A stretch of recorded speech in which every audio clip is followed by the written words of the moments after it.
Okay. And the first thing you could do for me is, could you spell your name for me? Spell my name. First name, last name? How would you like it to appear on the screen? First and last? I'd like first and last. Okay, first and last. E-M-M-A-N-U-E-L. And last name? Last name, R-I-V-A-D-E-N-E-I-R-A.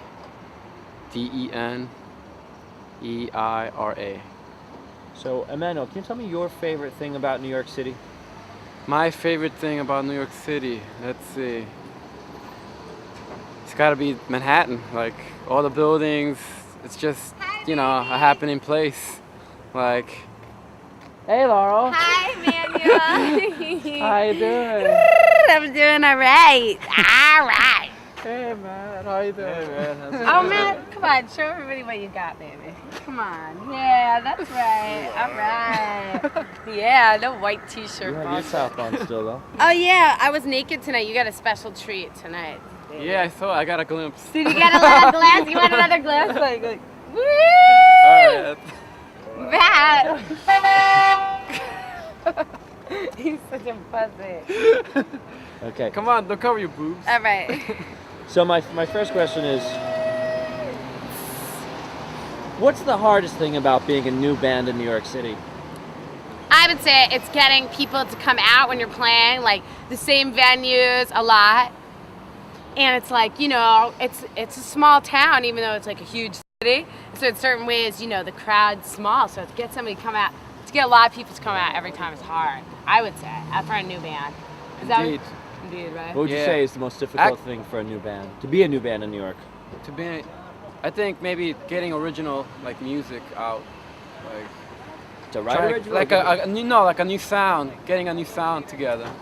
You know, like a lot of bands stay like, I don't know, like kind of generic, like nice stuff. Job, boys and girls. You think that's specific to New York? Yo, best cover Oh ever. no. Yeah! Best cover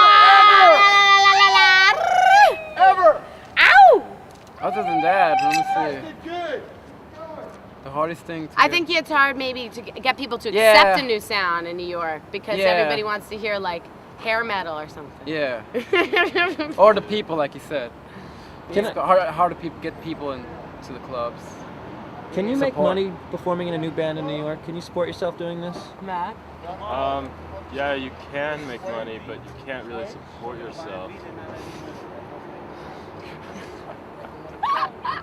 Yep. You know, we pay really low rents. All three of us pay like the lowest rent ever, but we still can't support ourselves. Emmanuel. It's not enough. Yeah. It's not enough to support. You have to have like a job with the band in order to like you have the dream job. Well, we Yeah. have an ideal situation because Emmanuel works at the studio that we perform at, that we rehearse at. So that means that we don't pay for rehearsal time. Everybody else pays fucking $20 an hour to rehearse. All right. So, Emmanuel, what is it you do for a living? 1, 2, 3. I work at a studio for a Yeah. living, pretty much. Actually, you have a lot of noise in the background. Yeah. The cars come by. Okay. What is it you do for a living? I work at a studio, the Funkadelic Studios, to be precise. Funkadelic Studios Yeah. on 26th Street, between 6th and Broadway. Second floor. Floor 2. How does Daddy fit into the New York music scene? How does Daddy fit into the music scene? I don't know. Where's your place here in New York? Where's our place in New York? New music. Yes, new music. New I don't know if anyone's ready for it, but it's new music. What's the most difficult thing about doing new music in New York?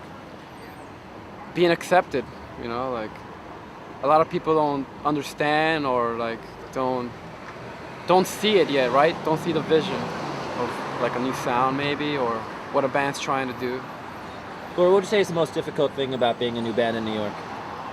Well, as I said before, I really think that it's very difficult to get this small town motivated to come out when you're playing, you know, 3 nights a week in the same venues in the city. That's definitely hard to keep getting people interested as you're developing, and you're not developing, you know, at a unnaturalistic warp speed. You're developing at an organic speed, and in this city of inorganic, super fast-paced mutant disasters, you know. It's hard to get people to keep coming out, you know. But it's also, I would say, for a lot of bands, it's really hard to rehearse and stuff because it's really expensive. Nobody lives in an apartment or a house where you can rehearse, you know. Everybody's got neighbors and shit. We are particularly lucky because Emmanuel works at Funkadelic that we get to rehearse, you know. We get best price, no price, you know. And that's totally unusual, and I think that's, you know, really enabling us to kick ass because we get to rehearse a lot. Whereas other bands have to pay fucking $20 an hour. They're not rehearsing 4-hour marathons 3 times a week, you know? That shit adds up. So my other question I wanted to re-ask is, hey Tim Lozado, what's going on? So give me a second. Matt, can you move into the shot a little bit for me? Yeah, hold on to Emmanuel, A little bit keep you more. warm. Pretend Keep you're you really warm. cold. So my question for you is, why do you think in New York that the gay, straight, and rock, and punk, and drag music scene all mix so well together? Why does that work here in New York? Matt. Well, I think, you know, there's just great gay personalities that are, you know, they're all over the place. Like, you know, Bob is a gay man. This is for Micah. You know, the Toilet Boys guy. You know, it's all these huge gay personalities that sort of dominate the rock scene. They're undeniable. Yeah, they're undeniable. But I suppose Emmanuel would know better. I don't know any better. And also I think because everybody in New York is very smart and intelligent, we like to borrow from each other and we like to learn from each other. So nobody rules out any type of person for gay, straight, you know, color, whatever. Because people all know that other people have a lot of insight to give them and a lot of inspiration. Whereas in other cities, people are much more segregated, divided, I would say. Now, being a relatively new band, what pioneer New Yorkers inspired what you're doing today? The Ramones, Blondie, Ronnie Sunshine. Helmet. Helmet. Gotta bring the metal. Kiss. Kiss. Okay, I'm going to just ask a couple of questions. Just for Maria Emmanuel. Callas.